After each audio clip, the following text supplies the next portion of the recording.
Guys, welcome back to my YouTube channel. जब आप SSC steno की तैयारी करने जाते हैं, अगर आप बिगिनर्स हैं या आपने स्टेनो ऑलरेडी सीख रखी है, तो आपको पता भी होगा और आपने अपनी कोचिंग में या किसी भी इंस्टीट्यूट में आपने देखा होगा कि कुछ लोग स्टेनो बहुत ही अच्छे से लिख लेते हैं, लेकिन कहीं ना कहीं उनका रिटन एग्ज़ाम जो होता है वो क्वालिफाई नहीं कर पाते हैं, और जिसके कारण स्टेनो अच्छे से आने के बावजूद वो एग्ज़ाम को क्रैक नहीं कर पाते।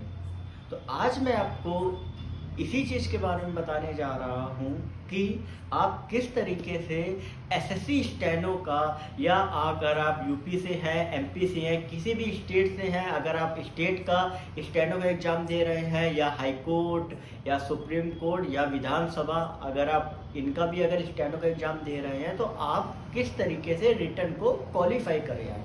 क्योंकि सबसे मेन जो इशू आता है स्टेनो एस्पिरेंट के साथ कि वो स्टेनो तो अच्छे से स्पीड जो रहती है वो मेंटेन कर लेते हैं, लेकिन वो रिटन एग्ज़ाम क्वालिफाई नहीं कर पाते। तो आप इस वीडियो को पूरी देखिएगा, क्योंकि मैं इस वीडियो में हर एक पॉइंट को मैं बताऊंगा जो आपके लिए बहुत ही ज़्यादा ज़रूरी है। तो चलिए शुरू करते हैं। तो सबसे पहले मैं आपको बताऊंगा कि अगर आप बिगनर्स हैं तो सबसे पहले आप किसी भी कोचिंग इंस्टीट्यूट जो भी आपके नियरेस्ट हो, जहाँ पर आपको स्टेनो आपको लग रहा है कि नहीं यहाँ पे आपको अच्छी सिखाई जाती है और बहुत ही जल्द यहाँ पे कोर्स जो आपका है वो कंप्लीट कर दिया जाता है। क्योंकि अगर आपका कोर्स कंप्लीट होगा तो उसके बाद ही आप का जो स्पीड का जो सिनेरियो होता है वो तब आता है। जब तक कोर्स नहीं कंप्लीट होता तब तक आप पूरी तरीके से इस शॉर्टहैंड लिखने के लिए एलिजिबल नहीं हो पाते हो।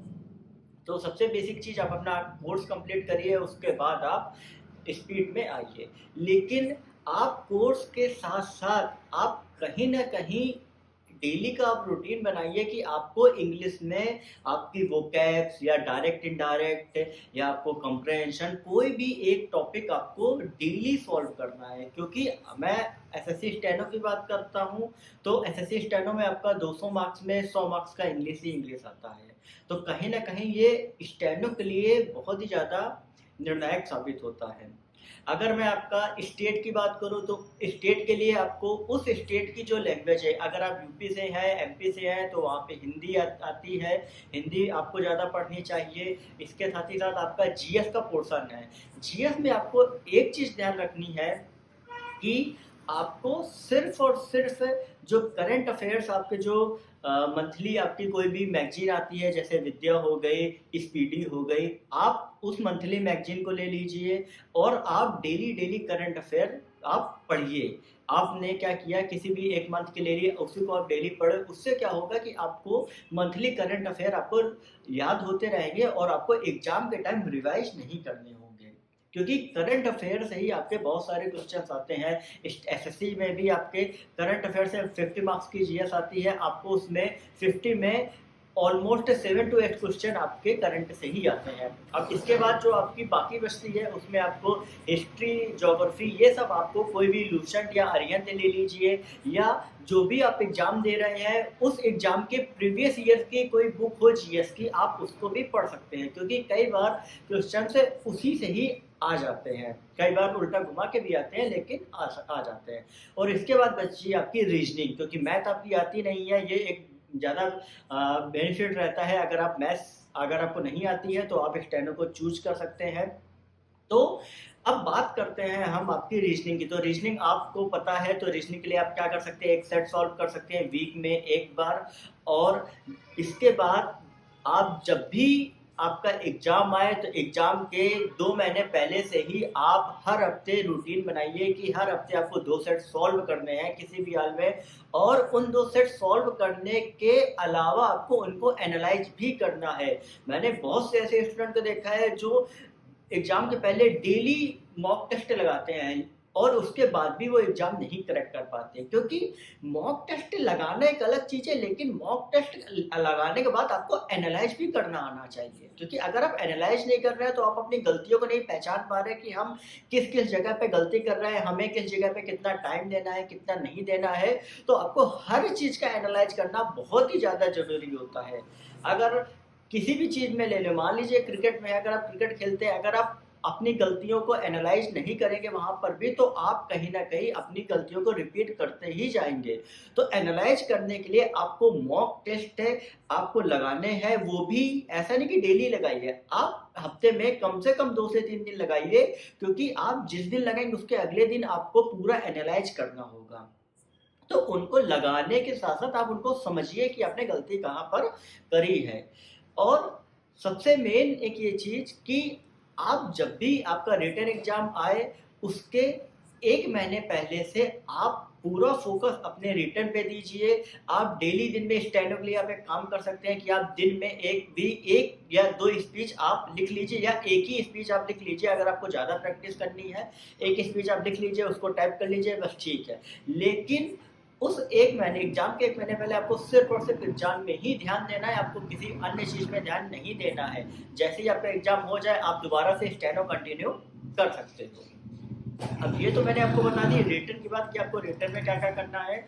अब बात करते हैं उन स्टूडेंट्स की जो रिटन एग्ज़ाम देते हैं और उसके बाद उनको लगता है कि यार मैं सेलेक्ट हो गया हूँ या सेलेक्ट हो सकता हूँ, तो क्या स्टेनो में सीख लूँ। देखिए बेसिक मैं आपको चीज़ बता दूँ कि आप किसी भी कोचिंग इंस्टीट्यूट से अगर आप स्टेनो सीखते हैं, तो मिनिमम 4 से 5 महीने में वो इंस्टीट्यूट आपका कोर्स कंप्लीट करा देगा।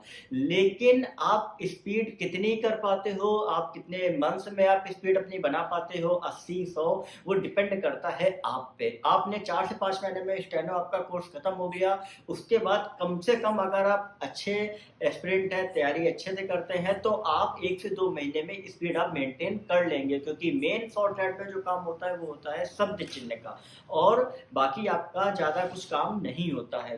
तो बेसिकली आपको कम से कम 6 से 7 महीने लगते हैं आपको एक नॉर्मल 80 वर्ड पर मिनट स्पीड लाने के लिए। इसके साथ ही साथ आपको टाइपिंग भी आनी चाहिए, तो टाइपिंग आप जब भी सीखिए, टाइपिंग स्टार्टिंग से ही चालू कर दीजिए, क्योंकि कहीं न कहीं 4 से 5 महीने आपको ईज़िली लग जाते हैं। जब आपकी टाइपिंग होगी 42 से 45 वर्ड पर मिनट, तब आप स्टेनो को पढ़ के अच्छे से लिख पाएँगे। तो आप साथ ही साथ टाइपिंग भी करिए, क्योंकि स्टेनो के लिए आपको बहुत सारी चीज़ें, आपको रिटन भी लेके चलना है, टाइपिंग भी लेके चलनी है, शॉर्टहैंड भी लेके चलनी है। तो आप हर एक चीज़ को टाइम दीजिए और उसको अच्छे से पूरा करिए, क्योंकि आप ऐसा ना करो कि एक भी अगर कुछ भी छूट गया तो आपका जो एग्ज़ाम है, आपका जो रिज़ल्ट है, वो पॉज़िटिव आपको ना मिले। तो आप हमेशा सारी चीज़ों को लेके चलिए। अगर आपको कोई प्रॉब्लम आती है, तो आप मुझे कमेंट सेक्शन में लिख के पूछ सकते हैं, मैं आपको जितना हो सकेगा उतना हेल्प करूँगा। और जो भी आपके एस्पिरेंट, जो भी आपके साथ के कलीग्स हैं, उनको भी अगर आप सजेशन कोई माँगते हैं, तो उनको भी आप सजेस्ट करिए कि आप कैसा क्या तैयारी कर सकते हैं, क्योंकि जब आप किसी के साथ में तैयारी करते हैं, तो बेसिक सी चीज़ है कि एक कॉम्पिटिशन होता है, और कॉम्पिटिशन में आप हमेशा उससे बेहतर करना चाहते हो। तो कोशिश यही करिए कि आपके साथ में कोई आपका कॉम्पिटिटर हो। कॉम्पिटिटर रहेगा तभी आप आगे तैयारी कर पाएँगे, आगे ज़्यादा से ज़्यादा पढ़ पाएँगे। तो अगर आपको ये वीडियो अच्छी लगी, तो आप इस वीडियो को लाइक, चैनल को सब्सक्राइब ज़रूर करें, और बाकी कोई भी प्रॉब्लम हो आप मुझे कमेंट सेक्शन में लिख के पूछ सकते हैं, नहीं तो टेलीग्राम चैनल पे आप हमारे जुड़ सकते हैं। और मैंने फेसबुक पे एक पेज बना है कॉम्पिटिटिव एग्जाम अड्डा, आप जाके उसे फॉलो करिए। डेली मैं करंट अफेयर या लूसेंट के मैं टॉपिक्स, ऑप्शनल क्वेश्चंस में अपलोड करता हूँ, तो आपको उससे कहीं न कहीं बहुत ज़्यादा हेल्प मिलेगी।